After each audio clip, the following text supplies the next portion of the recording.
आप सभी का सृष्टि क्लास में स्वागत है।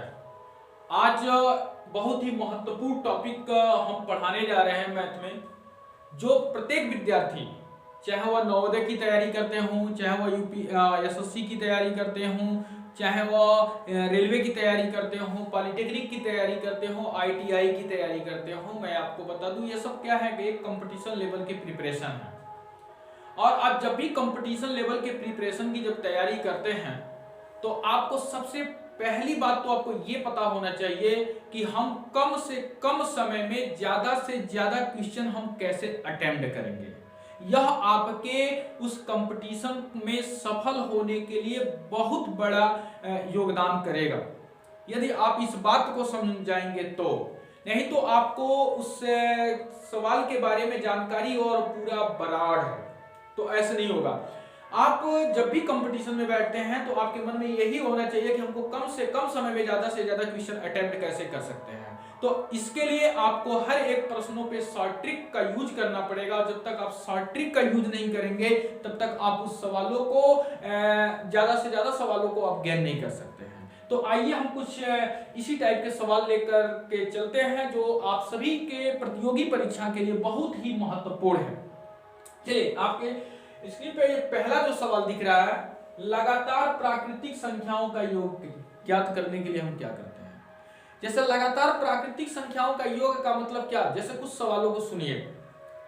जैसे 1 से 80 तक की प्राकृतिक संख्याओं का योग ज्ञात कीजिए, 1 से 40 तक की प्राकृतिक संख्याओं का योग ज्ञात कीजिए, 1 से 20 तक की प्राकृतिक संख्याओं का योग ज्ञात कीजिए।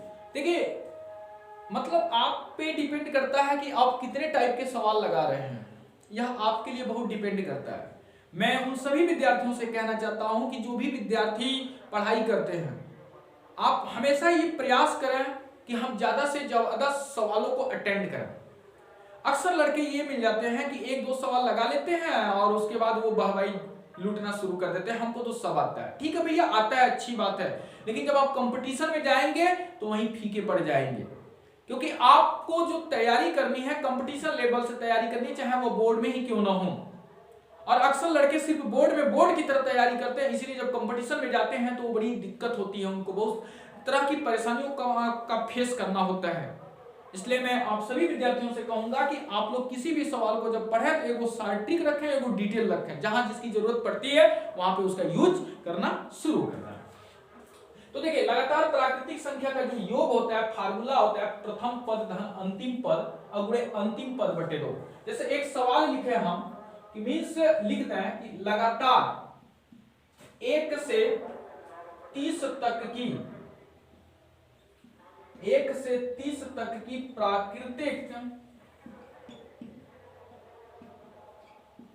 संख्याओं का योग क्या होगा, ज्ञात कीजिए।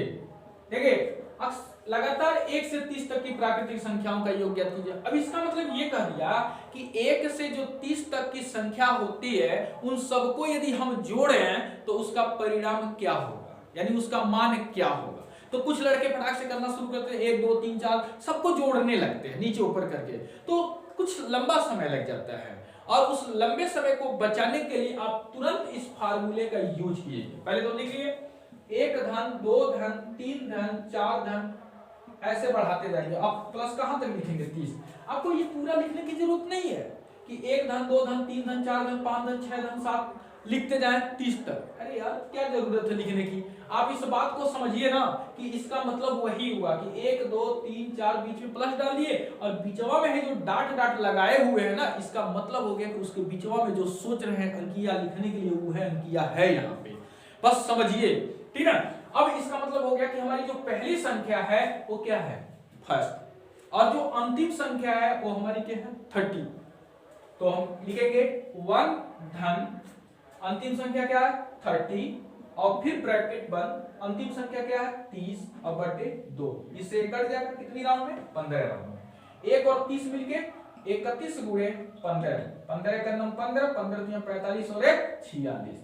अतः 100% मेरे दोस्त, जब 1 से 30 तक की संख्याओं को जब आप जोड़ोगे तो 465 ही आएगा, कोई दूसरा नहीं आएगा। इस तरह से कोई भी प्रश्न आप बना सकते हैं। ऐसे एक सवाल पूछ दे कि लगातार 1 से 80 तक की प्राकृतिक संख्या का योग ज्ञात करो, फटाक से इसे सिस्टम बना के लिख डालेंगे। लगातार 1 से 40 तक की प्राकृतिक संख्याओं का योग फटाक से अब बना के रख देंगे। तो पहला आपको इस टाइप का सवाल मिलेगा कि लगातार प्राकृतिक संख्याओं का योग जब पूछे तो आप इस सूत्र का इस्तेमाल करके उस सवाल को आसानी से लगा सकते हैं, बट ये सूत्र याद होना चाहिए, ठीक ना, हवा में बात नहीं होना चाहिए। चलिए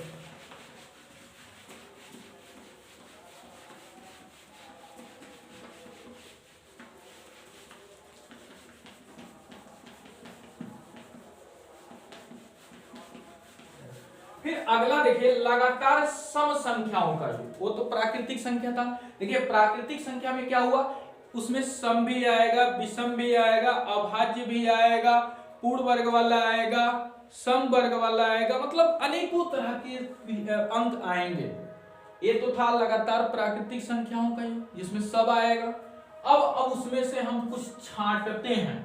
मैं बोला कि लगातार सम संख्याओं का योग ज्ञात करो, तो उसके लिए फार्मूला क्या था, अंतिम संख्या बटे 2 ब्रैकेट में अंतिम संख्या बटे 2 प्लस 1। जैसे मैं लिख दूं कि 2 धन 4 धन 6 धन 8 धन 10 धन 12 धन 14 धन 16, ऐसे मान लीजिए, इसका योग ज्ञात करो।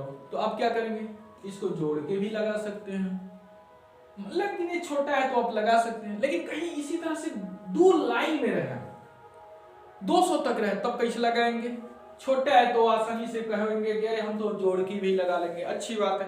लेकिन जरा सोचिए यही 16 को थोड़ा सा विस्तार कर दे और बड़ा कर दे, तब वो कर पाएंगे, जानते हुए भी आप नहीं करेंगे क्योंकि बहुत ज्यादा समय लगेगा। उस समय की बचत करने के लिए अंतिम संख्या मेरा क्या है 16, क्या लिख देंगे 16 बटे 2। अंतिम संख्या क्या है मेरे भाई 16 बटे 2 और प्लस 1, इसको काट दो 8, इसको काट दो 8, 8 गुणे 8 और 1 मिलके 9, 8 9 कितना हो गया 72। तो 1000% है कि इसको जब जोड़ेंगे तो 72 ही आएगा। अगला सवाल देखते हैं, 4 धन 8 धन 12 धन 16 धन 20 धन डॉट डॉट डॉट धन कहां तक पहुंच गए 80 तक। यानी इसका मतलब ये हुआ कि लगातार 4 से 80 तक की सम संख्याओं का योग ज्ञात करो। अब तो जोड़ते रह जाएंगे ना भाई, क्या करेंगे, तुरंत इस फार्मूले पे चलेंगे। अंतिम संख्या क्या है मेरा 80 बटे 2, अंतिम संख्या मेरा क्या था 80 बटे 2 धन 1, कट गया 40 बार में, कट गया 40 बार में, 40 और गुणे 40 और 1 मिलके 41। देखो इकाई का अंक 0 है तो 0 लिख देंगे, 4 एक 4 4 चौक 16। अतः आपने क्या देखा कि दो तरह के सवाल हमने रखा, और जब इस तरह के लगातार सब संख्याओं का योग वाला जब पूछेगा ना तो इस फार्मूले को आप लोग क्या करेंगे लगा देंगे। चलिए अगला आप देखते हैं,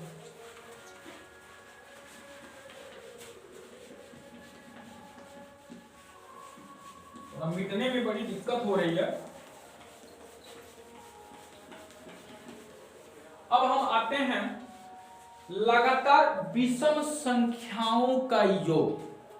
अगला फार्मूला क्या बनेगा, लगातार विषम संख्याओं का योग, विषम संख्याओं का योग। तो इसको कैसे लगाएंगे, तो आप लिखेंगे अंतिम संख्या धन 1 और पूरे का बटे 2 पर होल स्क्वायर। ऐसे मींस लगातार विषम संख्याओं का योग क्या होगा, अंतिम संख्या धन 1 बटे 2। तो अब सवाल है, मान लीजिए 1 से ऐसे कर देते हैं, 1 धन 3 धन 5 धन 7 धन 9 धन 11 धन dot dot dot dot dot dot धन 105 तक। ऐसे मान लीजिए भाई, आपको पता होना चाहिए सम और विषम किसे कहते हैं, नहीं तो पता चले सम डाल दें तो पता, और आप लगाना शुरू कर दें ये फार्मूला लगा के। अरे आपको पता है ना कि सावधानी हटी दुर्घटना घटी, इसलिए सवालों पर ध्यान दीजिएगा। नहीं तो अगर हम ये लिख दिए 1 धन 3 धन 5 धन 7 धन 8 धन 11 धन सब विषम डाल दिए और कहे कि लगाओ, और फटाक से फार्मूला लगा दे रहे हैं, क्योंकि अब बड़ी तेज लगाने वाले हैं। सवाल गलत है और गलत को ही लगाना शुरू कर दे रहे हैं। तो इसलिए आप जब भी सवालों को देखें पहले ये विचार करें कि वो सवाल इस सूत्र से अटैच कर रहा है या नहीं कर रहा है, वो सिस्टम से अटैच कर रहा है कि नहीं कर रहा है। ठीक ना, चलिए इसको आप जोड़ के भी आंसर ला सकते हैं। लेकिन जोड़ने का क्या मतलब निकलता है जब हमारे पास इजी ट्रिक हो। तो अंतिम संख्या क्या है मेरे भाई 105, तो यहां लिख देंगे 105 अधन 1/2 का होल स्क्वायर।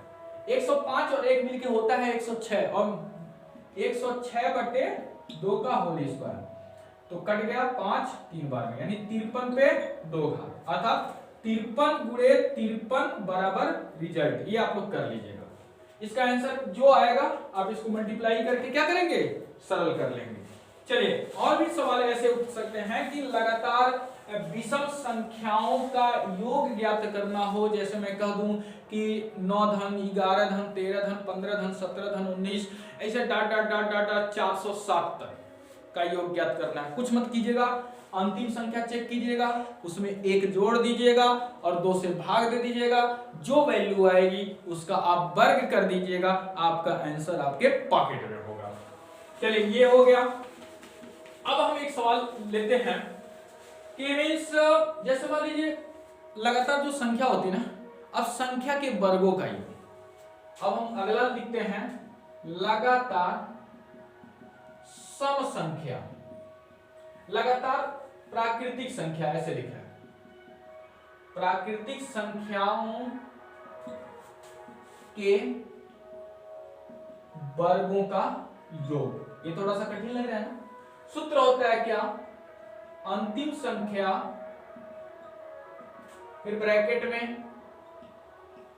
अंतिम संख्या प्लस 1 फिर 2 गुणे, मतलब उस अंतिम संख्या का 2 गुना प्लस 1 और पूरे का बटे क्या 6।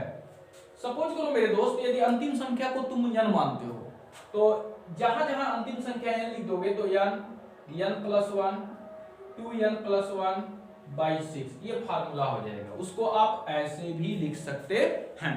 अब सवाल है मेरे सामने, जैसे मान लीजिए 1 का वर्ग धन 2 का वर्ग धन 3 का वर्ग धन 4 का वर्ग धन 5 का वर्ग धन 6 का वर्ग धन dot dot dot dot dot कहां तक 80 का वर्ग सपोज करिए, ऐसे आ गया यहां तक। मतलब 1 का वर्ग 2 का वर्ग 3 का वर्ग 4 का वर्ग कहां तक 80 का वर्ग तक। समझ में आया ना। तो अंतिम संख्या मेरी क्या है, अंतिम संख्या 80 का वर्ग नहीं है, हमने क्या लिखा लगातार प्राकृतिक संख्या के वर्गों का योग। तो अंतिम संख्या मेरा 80 लेंगे, 80 का वर्ग नहीं लेंगे, इस पे ध्यान दीजिएगा। तो अंतिम संख्या क्या है 80, 80 धन 1 फिर 2 गुणे 80 धन 1 अब पूरे का बटे 6। ठीक है, अब क्या करेंगे 80 80 और 1 81 और गुणे 80 दूना 8 दूना 16 160 और 1 161 और बटे 6। ठीक है, अब इसको भाग देंगे 3 दूना इससे काट देते हैं 27 बार में, ये 2 बार में, इससे कट गया 40 बार में, अतः 40 गुणे 27 गुणे 161 जो आएगा वो आंसर होगा। भर लीजिएगा, गुणा तो करने आता ही होगा, आप लोग इसको कर लेंगे। तो एक ट्रिक हमारे पास ये मिला कि लगातार अगर प्राकृतिक संख्या हो और उसका वर्ग हो तो उसका योग हम कैसे निकालेंगे। उस तरह से इसको वर्ग करके जोड़ने में बहुत समय लग जाएगा, दोपहर हो जाएगा, बड़े बड़े सवाल आएंगे और उसको चंद समयों में कैसे करेंगे। तो आप सभी को ये ट्रिक याद रखना बहुत जरूरी है। ठीक है, अगला लगातार प्राकृतिक संख्याओं के वर्गों का नहीं, अब कहां हम चले घनों का योग। कहां पे सर, अब एक और आया मेरे पास क्या कि लगातार प्राकृतिक संख्याओं के घनों का योग। अब उससे बड़ा सवाल, तो उस स्थिति में क्या होता है अंतिम संख्या फिर ब्रैकेट में अंतिम संख्या प्लस 1 अब पूरे का बटे 2 और उस पर 2 घात। ऐसे चलो अगर हम अंतिम संख्या को n मान लीजिए तो क्या बना सकते हैं आप n प्लस 1 पूरे पे 2 घात और ये मझला ब्रैकेट में स्क्वायर। इसका मतलब ये हो गया जो मझला ब्रैकेट बनाए हैं वो सब पे 2 घात है। तो इस तरह के सवाल आ जाए, जैसे मान लीजिए 1 पे 3 घात, 2 पे 3 घात, 3 पे 3 घात, 4 पे 3 घात, 5 पे 3 घात, कहां तक भैया प्लस 20 पे 3 घात। इसका हमें योग निकालना हो तो इसे हम कैसे निकालेंगे? फार्मूला आपके पास है। अंतिम संख्या क्या है 20 है ना, तो फटाक से हम यहाँ क्या लिख देंगे 20, और अंतिम संख्या 20 धन 1, अब पूरे का बटे 2, इस पूरे पे कितना घात 2, तो हो जाएगा क्या 20 गुणे 20 और 1 मिलके 21 बटे 2 पर कट गया 10 बार में, 10 गुणे 21 का मतलब क्या हो गया 210 पे 2 घात। ठीक है, अब इसका आप 2 बार गुणा कर लेंगे, जो आएगा आपका आंसर हो जाएगा। ठीक है, इस तरह से आपके सामने लगातार प्राकृतिक संख्याओं का योग, लगातार सम संख्याओं का योग, लगातार विषम संख्याओं का योग, लगातार सम संख्याओं, लगातार प्राकृतिक संख्याओं के वर्गों का योग, लगातार प्राकृतिक संख्याओं के लगातार प्राकृतिक संख्याओं के घनों का योग का सवाल हम कैसे लगाते हैं, तो आपके सामने ये ट्रिक था। चलिए एक चीज और है, जैसे मान लीजिए कुछ अंक दिए हैं, कुछ अंक या संख्या दिया है, उसका गुणा करने के बाद पूछे इकाई का अंक क्या होगा, उसे कैसे लगाएंगे। चलिए कुछ सवाल रखते हैं आपके पास, जैसे मान लीजिए 2 3 7 5 गुणे 4 1 गुणे 3 5 गुणे 2 8 7 गुणे 4 4 6 2, ये है सपोज करिए, और हम कहें कि इसमें इकाई का अंक ज्ञात करो, कि गुणनफल में इकाई का अंक होगा, इकाई का अंक होगा। देखिएगा मेरे भाई, क्वेश्चन इतना बड़ा है, अगर आप लगेंगे गुणा करके इसका गुणनफल निकालने के बाद उसमें ढूंढेंगे इकाई का अंक क्या है, तो बड़ी लंबा केस हो जाएगा और शायद आप कर भी नहीं पाएंगे। छोटे छोटे सवाल तो है नहीं, 2-3 क्लास का तो गुणा है नहीं कि तुरंत हम बता देंगे। अब ये गुणा का कंडीशन क्या होता है, ज्यादा बढ़ता जाएगा। अब इसमें पूछा है कि इकाई का अंक क्या होगा, तो जरा सोचिए, ये 5 1 5 का 5 हो गया, 5 5 25 हो जाएगा। फिर ये देखिए यहाँ अब इसमें थोड़ा सा दिमाग लगाएंगे ना तो कम समय में हो जाएगा। 5 दूना कितना हो जाएगा मेरे भाई 10 हो जाएगा ना, और 10 जब होगा तो इकाई का अंकिया क्या होता है 0 होता है। और आपको पता है कि जब कोनो भी संख्या में हम 0 से गुणा करते हैं तो उसका गुणनफल 0 बना देता है, तो अतः इकाई का अंक क्या हो जाएगा, इकाई का अंक क्या हो जाएगा मेरे भाई 0 हो जाएगा। क्यों? क्योंकि 2 का गुणा हम 5 में कर दे रहे हैं, तो 2 5 10 हो जाएगा। चलिए एक सवाल और देखते हैं, 720 723 गुणे 25 गुणे 18 लिख के हम लिख देते हैं 13 गुणे 21 सपोज करिए, इसके गुणनफल में इकाई का अंक क्या होगा। तो आप क्या करिए, बस सिर्फ इकाई को लीजिए, ठीक ना, बाकी को लेने की जरूरत नहीं है। 3 का गुणा 5 में करेंगे 15 आ जाएगा, 3 का गुणा 1 में करेंगे तो 3 आ जाएगा, अब फिर 5 का गुणा 3 में करेंगे कितना आ जाएगा 15, यानी इकाई का अंक क्या हो रहा है 5 हो रहा है। देखिए गुणा तो दूसरा आएगा, गुणनफल तो दूसरा आएगा, लेकिन हमें ढूंढना किसको है, सिर्फ और सिर्फ इकाई के अंक को, न कि हमें दूसरे अंक को ढूंढना है। तो जिसे ढूंढना है सिर्फ और सिर्फ दिमाग आपका उधर ही जाना चाहिए, दूसरे और नहीं जाना चाहिए, ठीक ना। अगर आप किसी मंदिर में आप पूजा कर रहे हैं और ध्यान आपका परिवार में हो, ध्यान आपका दोस्तों की पार्टी में हो, तो जरा बताइए आपका पूजा सफल माना जाएगा? पता चलेगा ना आप उधर के हुए, ना आप दोस्तों वाली बातों को जान पाए, ना पूजा करने है ना उसमें आस्था रख पाए, ना ये काम सही से हो पाया ना वो काम सही से हो पाया, और बेकार हो गया हमारा समय।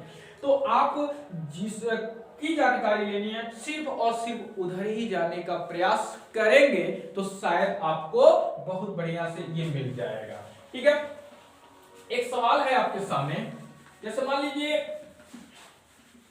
7 2 8 5 गुणे 9 6 3 गुणे 0 गुणे 2 5 गुणे 21, एक ये हो गया, और दूसरा हो गया 2 गुणे 3 गुणे 0 गुणे 5 गुणे 2, ऐसे हो गया। इसका गुणनफल ज्ञात कीजिए। लड़के क्या करते हैं, इसको तो कहेंगे 2 3 6 30 गुना 60, फटाक से 60 लिख देंगे। ज्यादातर लड़के ये लिखते हैं, क्योंकि जानते हैं ना, जब आप थम के कोई काम नहीं करेंगे ना, हड़बड़ी में काम करेंगे तो जरूर 1-2% लड़के गलती कर बैठते हैं। और हमको जहां तक लग रहा है जितने भी अच्छे बच्चे रहते हैं वो ज्यादा गलती करके आते हैं, छोटी छोटी गलतियां करके आ जाते हैं। मैं उन सभी विद्यार्थियों से रिक्वेस्ट करूंगा कि आप अगर कोई एग्जाम देते हैं तो उस एग्जाम से आप सीख लीजिए। आप अगर 2 नंबर का मिस्टेक हुआ तो क्यों मिस्टेक हुआ, नेक्स्ट बार के एग्जाम में इस तरह की गलती हमसे नहीं होनी चाहिए। देखिए बहुत बड़ी गलती नहीं होती है, छोटी छोटी गलतियां करके आते हैं लड़के, जिससे कि कंपटीशन में 1 नंबर 2 नंबर 5 नंबर 10 नंबर से छट जाते हैं। बहुत हार्ड वर्क करते हैं सब, सुबह शाम रात दिन परिश्रम करते हैं, लेकिन कहीं किसी कारणवश, जानबूझ के नहीं होता, अनजाने में वो गलती हो जाती है। और उसी गलती को इंप्रूव करने के लिए दोबारा यदि मौका मिलता है तो उस गलती को ना दोहराएं, यही एक अच्छे विद्यार्थी की पहचान होती है। और मुझे आशा है कि जितने भी विद्यार्थी अपनी पढ़ाई को कर रहे होंगे, चाहे जिस भी लेवल पे हो, वह छोटी छोटी गलतियों को ना करने की हर संभव प्रयास करेंगे। यदि वो गलती होती है तो उस गलती को दोबारा कभी ना करने की कोशिश करेंगे, यही आपसे मैं उम्मीद करता हूं। देखिए इसका भी वैल्यू 0 आएगा और इसका भी वैल्यू 0 आएगा। अब इसमें हम कहें, देखिए आंसर तो ला दिए, ठीक है, आंसर आप ला दिए, लेकिन हम कहें कि इसमें कुछ शब्द लिखिए, मतलब उस शब्दों से एक वाक्य बनाइए, तो बहुत सारे लड़के नहीं लिख पाते हैं।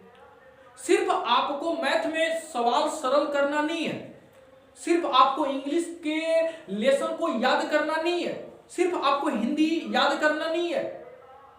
याद करके आप कभी भी सफल नहीं हो सकते हैं, आपको उस पे कंटेंट देना बहुत जरूरी है।